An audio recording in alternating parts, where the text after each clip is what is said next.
रोहन ने ये फ्लैट सिर्फ इसलिए लिया था क्योंकि वो सस्ता था। कोई सवाल नहीं, कोई मेहमान नहीं, बिल्कुल सही। लेकिन उस फ्लैट में एक चीज अजीब थी। बेडरूम में लगा हुआ एक आईना। वो आईना सब कुछ दिखाता था। बिस्तर, अलमारी, खिड़की, सब कुछ सिवाय रोहन के। शुरुआत में रोहन हंस दिया। पुराना आईना होगा, रोशनी ठीक नहीं होगी। लेकिन हर सुबह आईना कुछ नया दिखाने लगा।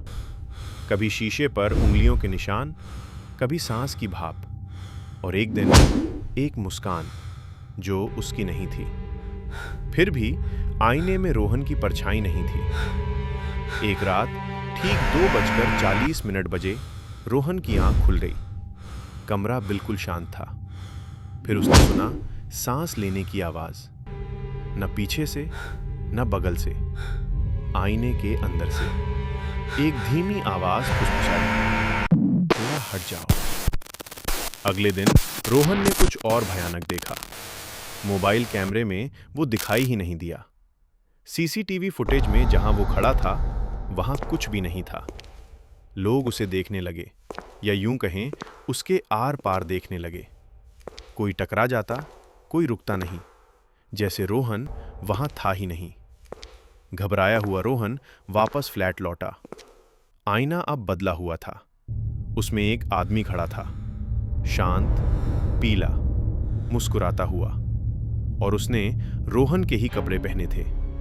वो आदमी बोला, आखिरकार तुम्हें दिख ही गया। रोहन ने गुस्से में आईने पर मुक्का मारा।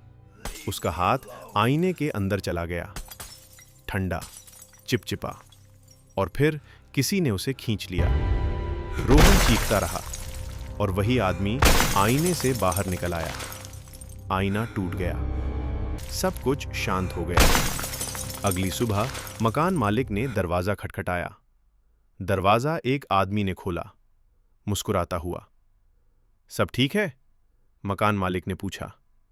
हाँ, आदमी बोला, मैं अभी अभी शिफ्ट हुआ हूं। उसके पीछे बेडरूम में आईना कमरे को बिल्कुल सही दिखा रहा था। बस एक फर्क था, अब उसके अंदर कोई था।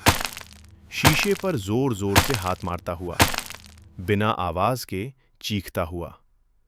कुछ आईने ये नहीं दिखाते कि तुम कौन हो, वे ये दिखाते हैं कि तुम्हारी जगह लेने के लिए कौन इंतजार कर रहा है।